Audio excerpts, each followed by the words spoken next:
In the previous chapter, we saw Zhuo Fan approach Chu Qingcheng, his demeanor cold yet softened by their exchange. He promised her an answer in half a year, leaving her visibly moved and radiant with joy. Meanwhile, Xuan Xiaoyu, observing from the sidelines, clenched his fists, hinting at brewing tension. Let's begin the chapter. 10 long days had passed. 10 days of healing, of rest. And finally, Zhuo Fan opened his door, taking a deep, satisfying breath of fresh air. His mood, much lighter now, was a world away from the pain and struggle he had endured. His wounds, finally healed, allowed him the freedom he needed. What greeted him outside wasn't emptiness, but a welcoming sight. His team, the 9 disciples and 3 fiends of the demon scheming sect. They had waited, as always, for him to recover, to be well, to come home. The other sects, in their rush to leave, had long gone. They had arrived last, and now they were leaving last. But the atmosphere had shifted, a vast difference from the tension that had previously hung heavy in the air. No longer were they stressed and on edge, but jubilant, their faces bright with smiles. "Zhuo Fan?" Fiend Yang's voice boomed, his grin wide. "You're the only one left. Can we finally get going now?" He added, his grin widening and taking. On a more mischievous edge, "I've already sent the sect a sending jade, telling them we'll be back in 2 months. But, he, Fiend Yang chuckled. "I haven't given them the real news yet." Zhuo Fan raised an eyebrow, a hint of amusement playing at the corner of his lips. He noticed Fiend Yang's rotten, devious smile and responded with mock seriousness, "You're going to make them sick with worry." Fiend Yang laughed, a hearty, boisterous sound. "Ha ha ha! That's the point. It will make things much more interesting, won't it? While we were risking our necks here, they've just been sitting around, casually waiting for news. That's too easy for them."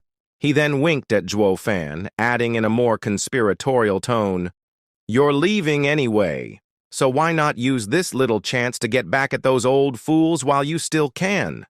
Besides," he explained with a sly grin, "once we send them the great news, their towering fury will just fizzle out, won't it?" The others joined in, their laughter echoing around them. They looked at Zhuo Fan with eyes full of mischief and shared knowing glances. Zhuo Fan shrugged, a playful smirk tugging at his lips. "Fine, I am leaving anyway, so I'll take this burden. Think of it as my final prank." "Ha ha ha. Wonderful.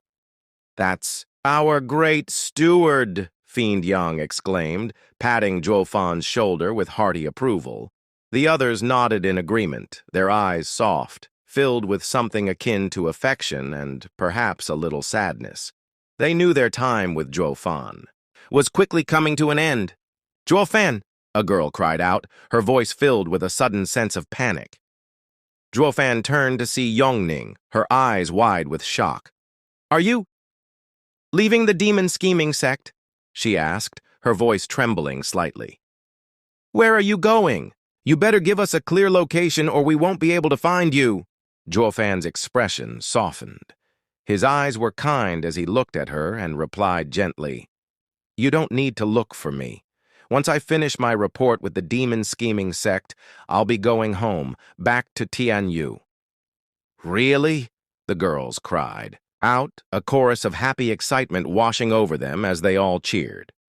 Zhuo Fan nodded, a small smile playing on his lips. "Of course. Why else would I have asked you to wait around? Forget the mystical heaven sect and come with us instead," he suggested. "Once I finish over at the sect, we'll be heading home together, so you won't face any trouble on the way." The girls bobbed their heads in elation. With Zhuo Fan back in, the Luo clan, the bitter loneliness of being so far apart would finally be over for them. They would finally be together again.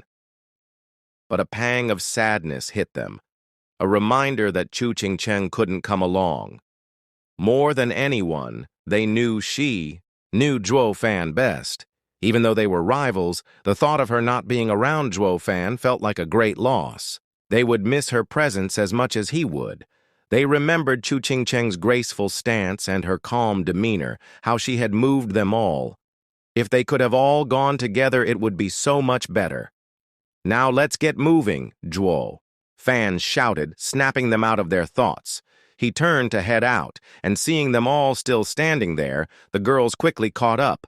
But then, Schwanger abruptly stalled, her eyes going black as they seemed to reflect the starry sky. Her heart throbbed in her chest, pounding like a drum, and she gasped for breath, her hand flying to her chest.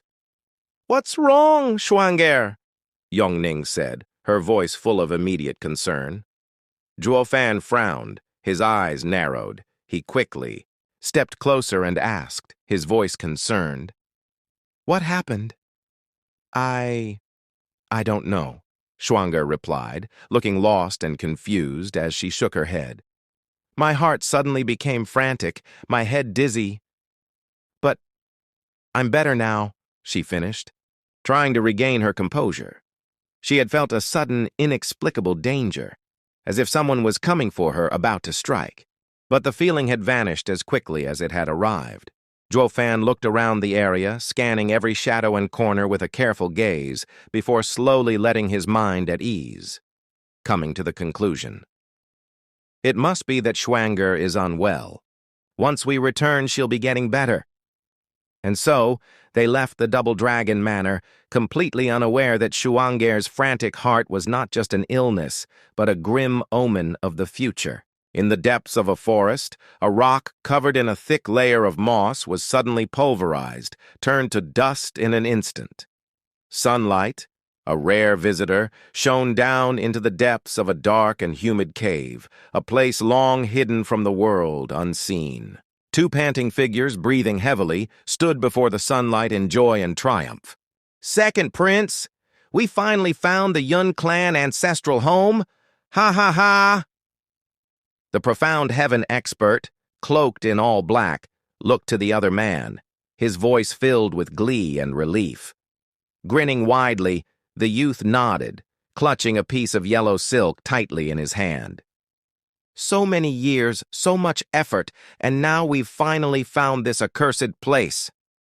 "Big brother, my imperial father," the youth continued, his voice growing louder, his tone full of hatred and madness.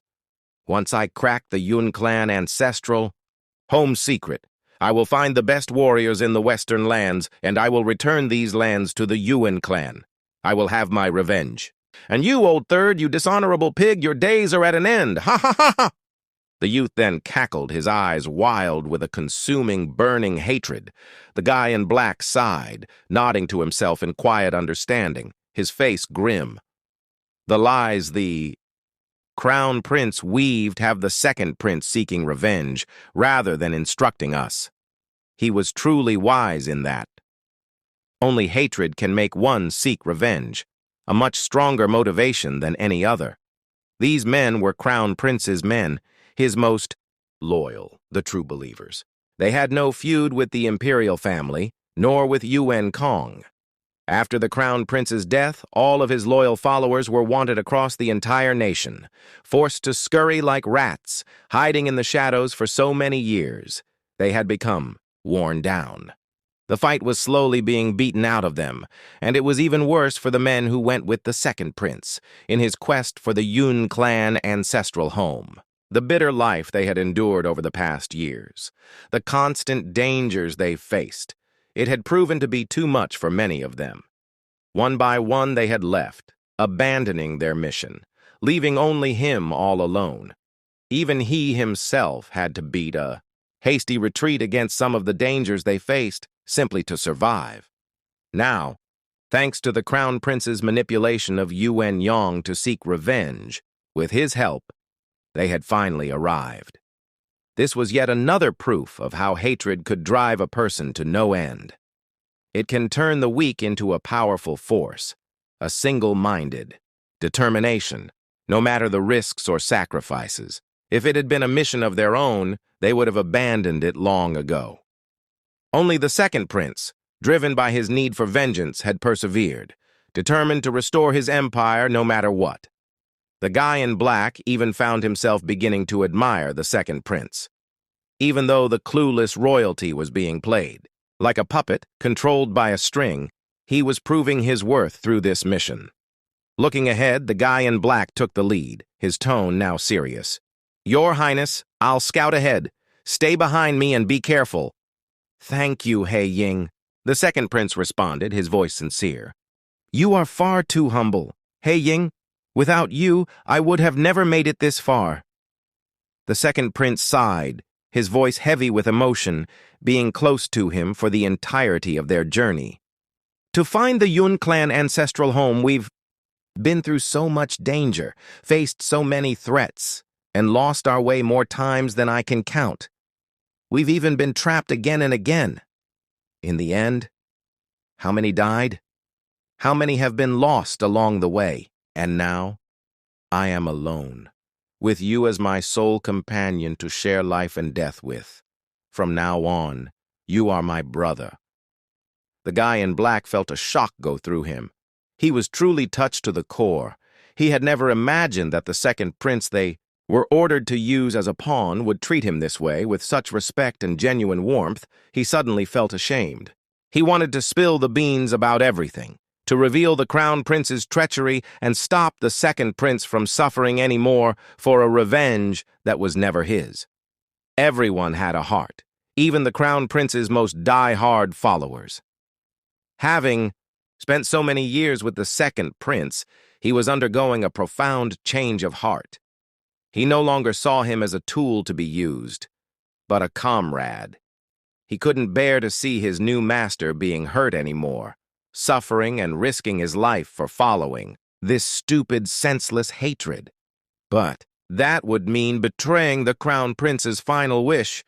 It would mean betraying his own loyalty. "Your Highness, actually." He Ying started, his voice conflicted, a frown creasing his brow.